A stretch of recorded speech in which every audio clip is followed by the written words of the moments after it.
Bem-vindo ao programa tardeado desse 30 de 11 de 2024. Estamos aqui muito bem acompanhados do ilustríssimo Dr. Lázaro Carvalho e da ilustríssima doutora Marília Banuzala. A gente cumpre tudo o que promete. Primeiro apresenta logo o ilustríssimo Dr. Lázaro Carvalho, logo em seguida apresenta a doutora Marília Banuzala. É contigo, Sibeli. O Dr. Lázaro Rogério é perito médico, graduado em Medicina pela Universidade Federal do Piauí, residência médica em Cirurgia Geral e em Cirurgia Videolaparoscópica, pelo Hospital Geral de Fortaleza, Escola de Saúde Pública do Ceará. Teve título de especialista em Cirurgia Geral pelo Colégio Brasileiro de Cirurgiões e AMB, além de ter sido vereador de Teresina na legislatura de 2017 a 2020. Fala um pouquinho agora da doutora Marília Banuzala, Sibeli. A doutora Marília é médica pela Universidade Federal do Piauí, urologista pelo Instituto de Urologia e Nefrologia em São Paulo, tem fellowship em uro-oncologia, laparoscopia e cirurgia robótica pelo Hospital AC Camargo Cancer Center em São Paulo e é membro titular da Sociedade Brasileira de Urologia. Beleza, após um bom café, um cappuccino, de história, fazendo história, a gente vai voltar. E se a gente paramos com a doutora Marília, falar um pouquinho desse contexto da cirurgia tão temida da próstata, o que tem de novidade, tem robótica já. Sim. Esse terror que o pessoal tem, alguns tabus, mito e verdade. Como é que nós estamos nesse contexto hoje da saúde do homem dentro do câncer da próstata? Se tratando de câncer de próstata, acho que uma das maiores evoluções da medicina aconteceu aí, né? No tratamento do câncer de próstata em todos os cenários. Tanto na doença inicial, a gente teve uma otimização dos tratamentos, uma melhora tanto da cirurgia, quanto da radioterapia, quanto o surgimento de outras modalidades de terapia na doença localizada. Na doença mais avançada, a gente também teve o lançamento de diversas drogas nos últimos 10 anos, inclusive drogas por via oral, que podem controlar muito bem a doença, aumentar a sobrevida do paciente, que é o tempo de vida que esse paciente ainda vai ter, mesmo quando tem uma doença que já está espalhada. E a gente tem evoluído bastante nesse sentido, né? Quando a gente fala de doença localizada, que é a doença que está mais restrita dentro da próstata, a gente tem diversas modalidades, né, de tratamento cirúrgico, tanto que vão desde a cirurgia tradicional, convencional, com um corte um pouco maior, a cirurgia laparoscópica e a cirurgia robótica, que a gente usa um robô para nos auxiliar, né, na execução do tratamento.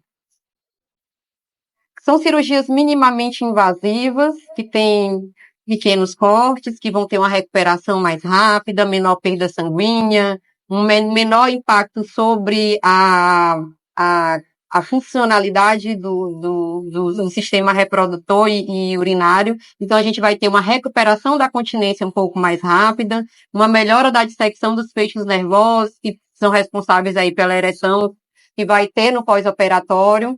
E tudo isso tem evoluído, tem melhorado e tem avançado ao longo dos últimos anos, né?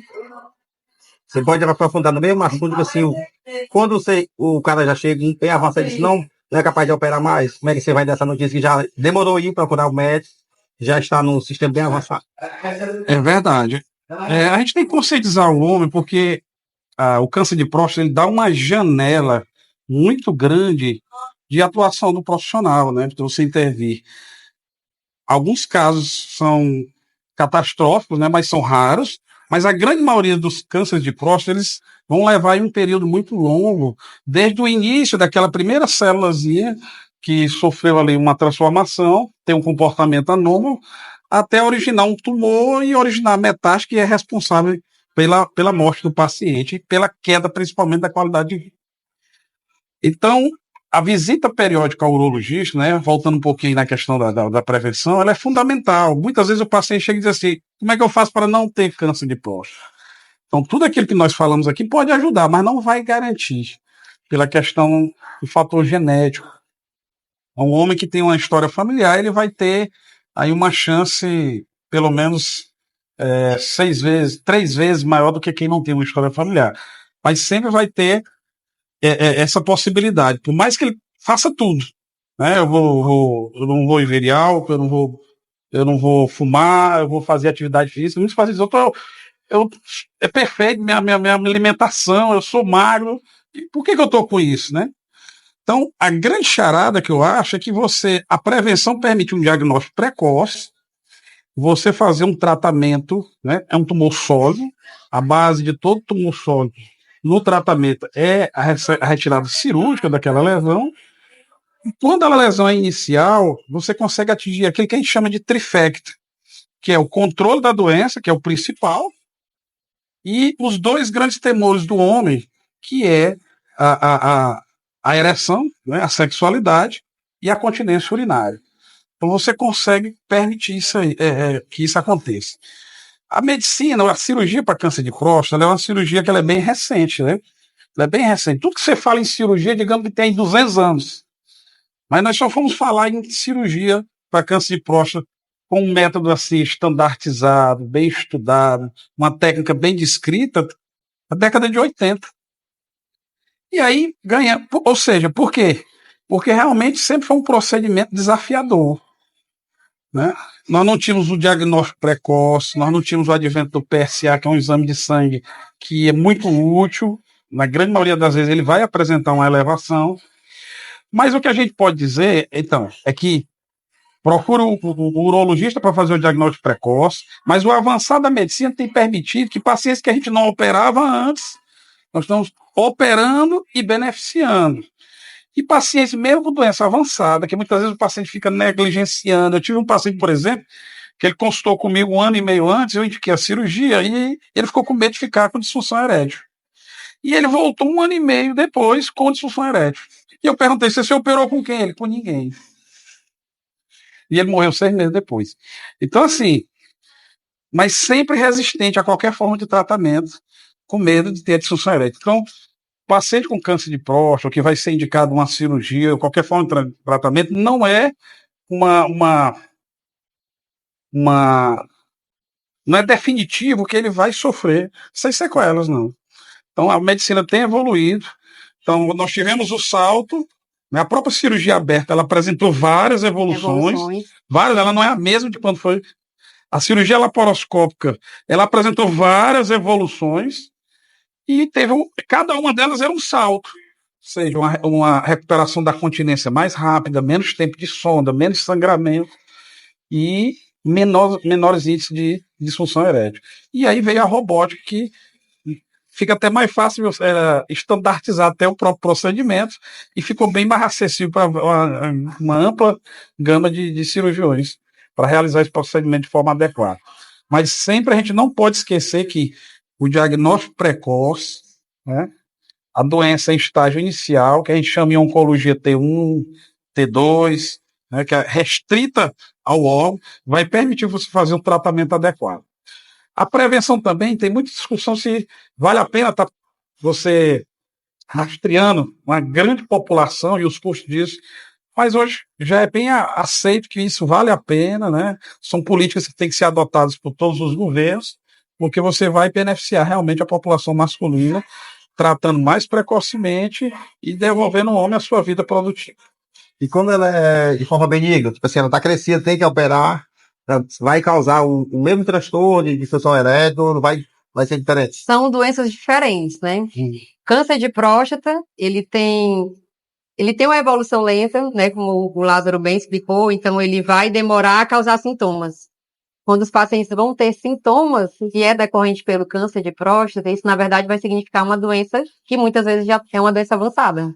Então, na fase inicial, não dá nenhum sintoma, o paciente não sente nada.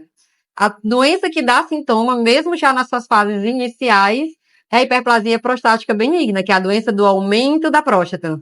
Então, a doença do aumento da próstata, ela pode começar a dar sintomas iniciais, como uma dificuldade para urinar, um jato mais fraco, uma dificuldade de esvaziar a bexiga, um despertar à noite mais vezes para urinar, uma sensação de que urinou e não esvaziou tudo, tem que voltar no banheiro e terminar. Mas esses sintomas, eles também começam lentos, eles não começam de uma vez. Então, o paciente, ele vai meio que se adaptando, que ele vai evoluindo, ele vai envelhecendo, ele vai se acostumando àquele padrão miccional, e na hora que as coisas vão piorar, às vezes é quando ele vai realmente perceber que precisa de ajuda. E aqui é interessante a gente deixar esse recado de não esperar as coisas evoluírem. Não é porque é idoso que tem que urinar mal, não é porque é idoso que tem que urinar fraco. É uma doença que vai acometer o envelhecimento, vai estar relacionada ao envelhecimento masculino? Sim, está relacionada ao envelhecimento masculino. Mas não é porque está velho ou está mais idoso que tem que urinar daquela forma. A gente tem como tratar e melhorar isso muito antes, até antes do que a doença realmente evolua para uma fase mais complicada, porque a doença benigna, ela também pode complicar, por exemplo, a função renal, pode levar à formação de cálculo, de pedra na bexiga, pode levar à infecção dos rins, pode levar à obstrução dos rins e perda da função urinária, retenção urinária, que é travou e não consegue mais urinar, tá com a bexiga doendo e tem que terminar indo pronto-socorro para conseguir passar uma sonda para fazer xixi. Então, a gente tem como atuar lá no comecinho ainda, quando está começando aquele sintomazinho, percebendo que o jato já não está igual, percebendo que o esvaziamento da bexiga já não está o mesmo. Então, nesse momento, a gente já tem diversas oportunidades de tratamento aí. E uma coisa que evoluiu bastante, que foi um pouco diferente da próstata, é que no começo dessa doença, muitos anos atrás, todo mundo praticamente era operado, não tinha opção de medicação. E a medicação, quando ela surgiu, ela começou a ser cada vez mais utilizada e hoje em dia a maioria dos pacientes conseguem ser tratados com medicação. Alguns não vão conseguir um bom tratamento adequado com a medicação e vão precisar ser operados. Ou alguns já vão estar com algumas complicações da doença e já vão precisar ser operados. Mas hoje em dia, se a gente detecta ali ainda no começo, a gente consegue fazer um tratamento medicamentoso por muitos e muitos anos, com a qualidade de vida excelente. Zivaga, sim, vá. Só um pouquinho, depois a gente vai. Só um pouquinho que eu queria abordar. Desculpa interromper, até com essa parte então primeiro. Quando fala de saúde, envolve a mentalidade, né? Preparo psicológico para você, o cara tá com um problema e não quer aceitar. E necessita da cirurgia e não quer passar pelo procedimento. Como é que vocês convencem, chama a família, como é que vocês fazem essa abordagem? É um tema Deixar o complexo, quadro né, Braga? começar. Braga, Marília, tem um adágio popular que diz assim: de médico e doido, Todo mundo tem um todo pouco. mundo tem um pouco. Pois nessa área da próstata, todo mundo sabe uma coisinha. Olha, só você ter uma ideia. Ela tocou aí na questão, a Maria tocou na questão da medicação. Se eu fosse escrever um livro com os medicamentos caseiros para próstata que eu já ouvi no meu consultório, a literatura era extensa. Tudo faz bem para a próstata, tudo Verdade. melhora algum aspecto, né? O que é que a gente tem para dizer sobre isso? É o mesmo recado que a gente deu para câncer de próstata. Então, tem que procurar um especialista, porque são peças de um quebra-cabeça que se elas não forem encaixadas adequadamente, no momento certo, a gente vai distorcer aquela imagem, não vai fazer o diagnóstico. Vai perder uma oportunidade de um tratamento melhor. Então, tem o paciente que é para tratamento bem, tem o paciente que não é para fazer nada, é só para orientar, conversar, ou então tem algumas medidas, né, dietéticas, e tem um paciente que é para operar mesmo, porque perdendo aquele momento, aquela janela, ele vai entrar numa situação de deteriorização da função renal, da bexiga, que são órgãos nobres, né? São órgãos que não são substituíveis. A lesão da musculatura da bexiga e o sucesso da cirurgia já não vai ser o mesmo quando você perder aquela janela. O advento das medicações, elas permitem que o paciente vá se preparando, né? O homem está vivendo mais, então também tem uma janela maior para ele ser operado, ele ter que fazer um tratamento definitivo. Então, muitas vezes o paciente já chega lá mal orientado por outros profissionais, né? Que até bem intencionados, realizado exames que muitas vezes não são os adequados, né?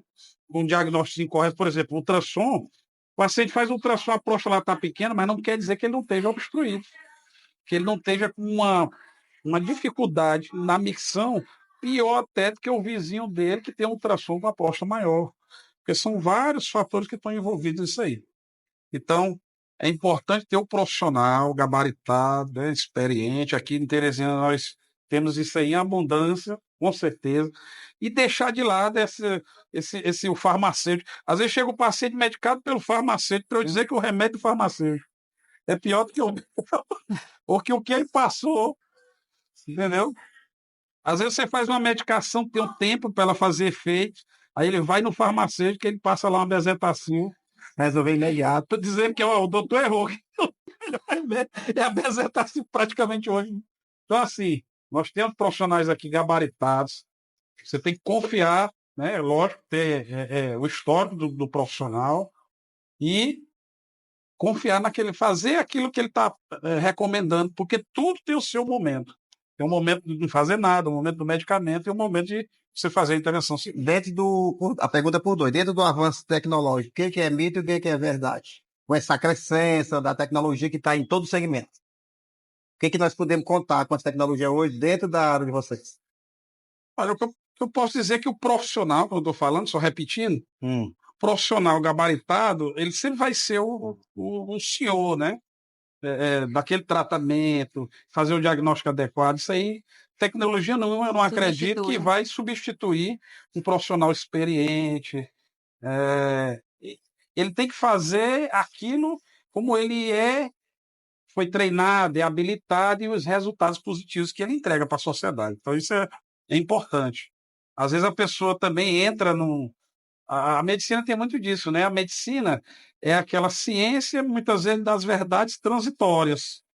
Mas o tempo é senhor de dizer aquilo que realmente é ciência e aquilo que foi só um modelo. Então, muitas vezes, você tem que deixar o tempo, né? Você não pode abrir mão da tecnologia de maneira nenhuma. Um profissional que achar que vai abrir mão da tecnologia vai ficar para trás. Você não pode mais ter um médico que você chegue lá e ele comece a anotar na caderneta a história do paciente e depois fica procurando naquele fichário, né? Não tem como, né? Então, você não vai mais voltar num profissional desse, claro. Está totalmente desatualizado. Mas o médico, a experiência, né, os anos, né, a vivência, esse para mim é o fundamental para o sucesso de qualquer tratamento, inclusive para manter uma relação médico-paciente adequada e duradoura, que é importante para nós. Antes de nós finalizar, eu gostaria de saber de vocês, realizado pela profissão, se fosse para escolher, escolheria novamente essa área da urologia. Com certeza. E quem está passando por conselho para quem está passando por algum problema, por onde começa? E dizer que não é um tabu, que você tem Primeira jeito coisa profissional. É não tenha medo, né? Não tenha medo de diagnóstico, não tenha medo de avaliação, não tenha medo de ir ao médico, cuidar da sua saúde e investir nisso. Porque sem saúde a gente não faz mais nada. E quando a gente vai atrás de uma avaliação de um profissional competente, de um profissional que estudou, que está preparado para lidar com aqueles diversos tipos de situações e de características que podem estar cometendo, de sintomas, de sinais, que vai conseguir identificar e fazer o diagnóstico correto, consegue direcionar esse paciente para um tratamento adequado, para um investimento em qualidade de vida, em recuperação dessa qualidade de vida, em recuperação da saúde e postergar um evento ruim, investir em longevidade. Então, não tenha medo do diagnóstico, não tenha medo de uma avaliação, porque investir numa avaliação, na consulta médica, investir numa avaliação para um profissional de saúde é algo que, na verdade, vai ser um investimento em qualidade de vida e ganho de vida. Doutor Lázaro, deixa eu concentrar. Tudo tem seu lado positivo e negativo, né? Hoje a gente vê muita questão das redes sociais, né? A própria internet. Então é uma coisa que é positivo, mas tem muita coisa errada. A rede social, ela mostra uma visão que ela é sempre positiva, né? Que parece ser as mil maravilhas. Então, eu queria deixar também esse recado aí. A questão da segunda opinião, né? Ela também é louvável, desde que você vá também a um profissional gabaritado. Às vezes chega no meu consultório, recentemente eu estava conversando com os colegas e quando o paciente diz assim, doutor, eu passei no consultório de fulano, Beltrano, Cicrano. Já tá uma lista. Aí eu disse assim, rapaz, aí tudo é melhor do que eu. Se eles não resolveram, só para descontrair. Mas, assim, também é louvável. Eu sou um profissional, por exemplo, que eu estimulo o paciente para ele se sentir seguro também, para ele ficar confiante que ele tem aquele problema e de que ele precisa de tratamento, ele ir atrás de uma segunda opinião. Não é para contradizer o nosso trabalho, é para confirmar na grande maioria das vezes. Se ele for buscar um profissional de qualidade, ele vai simplesmente confiar, ficar mais confiante, mais seguro e vai me ajudar a fazer o tratamento adequado, porque paciente confiante, com fé, acreditando na medicina, no profissional, ele tem altos índices de sucesso e com baixíssimas sequelas. Muitíssimo obrigado. Só tenho a agradecer por ter tirado tempo corrido que vocês têm para prestigiar nós, nosso programa, nesse último dia de novembro azul, mas que os cuidados sejam sempre, doutora. Com certeza. Que os E- cuidados, essa mensagem ela reverbere, né? Que ela se amplie e que as pessoas possam ter essa conscientização e esse cuidado com a saúde, né? Muitíssimo obrigado. Esse é o programa já pensado e projetado de levar conteúdo de precisão, com dedicação, com zelo. A gente faz toda a projeção para que chegue do lado de vocês com muita decência, com muito zelo e ética e moral. E a gente vai finalizar com a lembrancinha, trago para cá, Sibeli. Pensado em cada momento que a gente pensa, que é o mínimo do programa, que as portas ficam abertas para voltar outras vezes. Estamos sempre aqui, todos os sábados, à tarde, nesse bate-papo de descontraído e agradável e levando informação que faz de melhor. Essa aqui é a sua. Obrigada. Agradeço pela oportunidade, né? Essa conversa tão tranquila, conversa tão esclarecedora, acredito Conversa que de- para muitos dos Conversa seus... de bar. Conversa de bar, exatamente, a conversa de bar, descontraída. E eu acho que essa informação ela vai bom pra chegar a saúde bastante também. gente, com certeza. Muitíssimo obrigado. Bem hidratado. A gente vai ficar um pé para fazer a foto aí pro vídeo e vamos lançar.